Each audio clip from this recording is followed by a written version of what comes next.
So, good morning. I am going to go over some notes on geography's impact on the creation of the city-states of Sparta and Athens. So, as our question asks this time, how does geography and climate influence technology, economy, and politics? These notes are specifically looking at the political aspect. So, we'll start with Sparta. So maybe you get my joke, maybe you don't. This is Sparta. Okay, so basically Sparta, where it is on the peninsula of Peloponnesus, there was not a lot of arable land, not a lot of farmable land. And as the population continued to increase, instead of being like the other Greek city-states and kind of starting colonies across the Aegean Sea, in Sparta, they invade their neighbor, Mycenae, and enslave the population, who become known as Helots.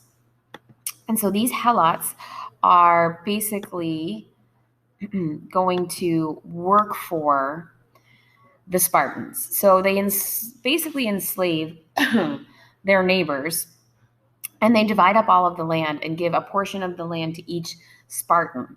And then the Helots work that plot of land and give half the crops over to the Spartans so that the Spartan men are constantly training. Not trading.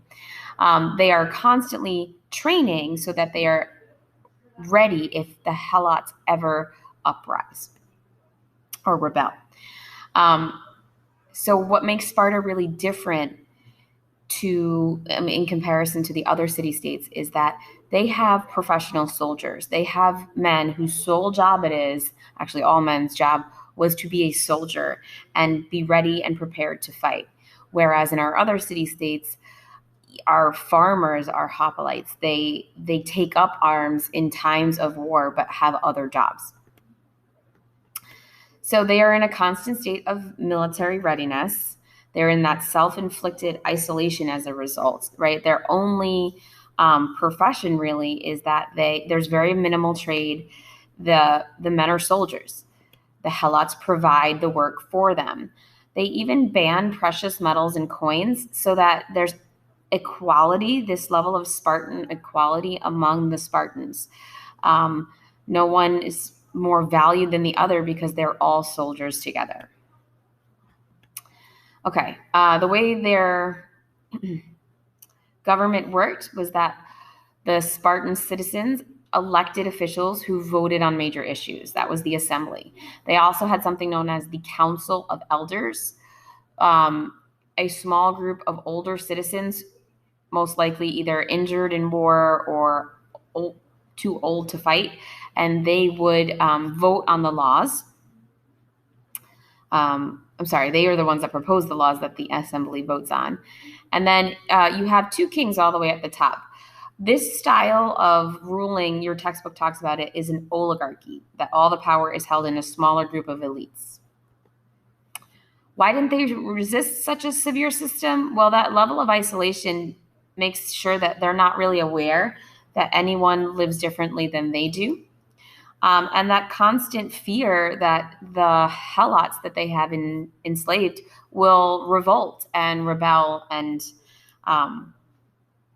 take back that land. So due to that, they're constantly ensuring their safety by being militarily prepared and not really venturing far away from home. They never really go far away from home as a result.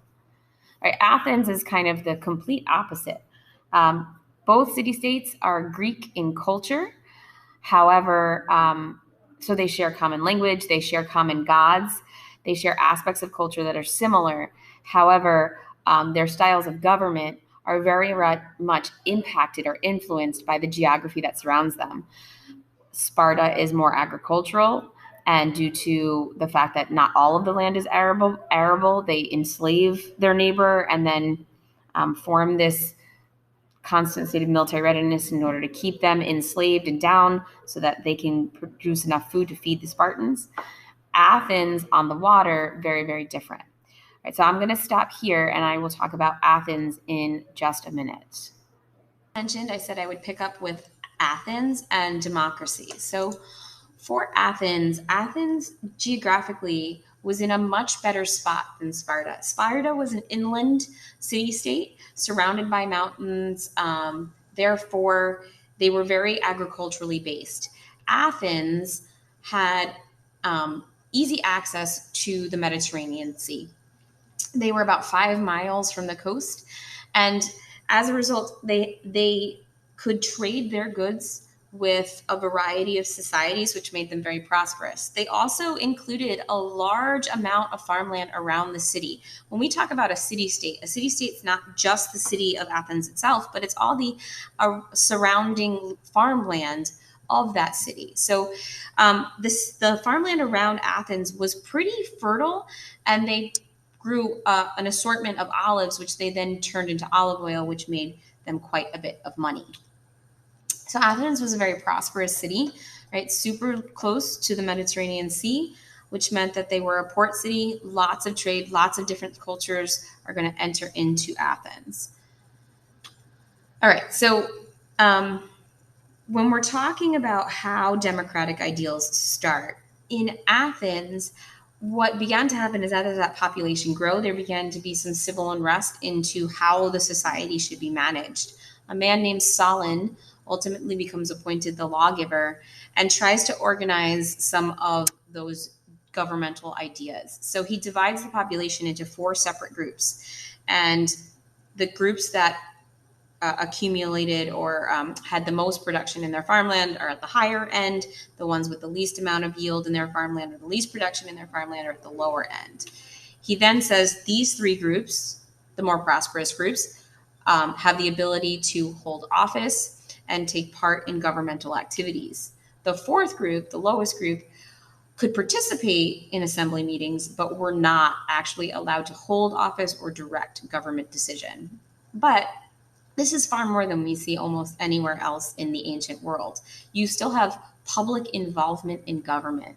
And that foundational idea really does start in Greece, right? Partly due to climate, partly due to ideals that the Athenians value. Another step towards democracy that we see Solon make is that he takes away the punishment of enslaving debtors, indentured servitude because of a debt. All Athenian citizens, any Athenian citizen, could not be enslaved due to debt. It increases their amount of freedom. Over time, Solon, although he has some democratic ideals, he does try to pass power to his son. That ends in more civil unrest. And ultimately, over the years, when we see Athens become that true democracy that we are familiar with, it's under the organization of a man named Pericles. So Pericles was a governmental leader in Athens, and he takes some major steps towards that democracy that we know today. He takes away the elite power of just one group and transfers the power of the government equally between the assembly, the Council of 500, and the People's Court. He actually alters what it means to be a citizen. So in order to be a citizen in Athens now, you no longer needed to be a landowner. You needed to be Athenian born and 18 years of age. Those 2 qualifications allowed you to participate in almost every aspect of government. Another step that he took was that he also made government positions paid, which meant that also leveled the playing field, because now those who may not be as wealthy still could 100% participate in the governmental process and still receive payment so that they could continue to provide for their families. All right, the assembly now included all male citizens. They proposed they reviewed proposals, which were laws and certain actions that the government wanted to take several times a month. All male citizens would come to the assembly and debate and discuss. Decisions were made openly. Once again, due to the climate, everything's happening outside. Everyone can hear. Everyone's a part of it. Nothing is happening behind closed doors, right? And any citizen could speak on the day's issues without fear of repercussion. That idea that everyone's voice was equal. When I say everyone, though, I do mean citizens. Every citizen's voice was equal. So we have to kind of counter that against the fact that what it meant to be an Athenian citizen is not what it means to be a citizen today. Right? So when we talk about social groups that are not represented in the Athenian democracy, women are not represented in the Athenian democracy. Non-Athenian born men are not represented in Athenian democracy. Right? So it does show us a little bit about what they value and what is important. Men were valued over women. Being a foreigner, being seen as someone who is truly Athenian meant that you had to be born there. There was no alternate way towards citizenship. So there's a large portion, probably the majority, not probably, the majority of the people who lived in Athens actually do not have a say in government.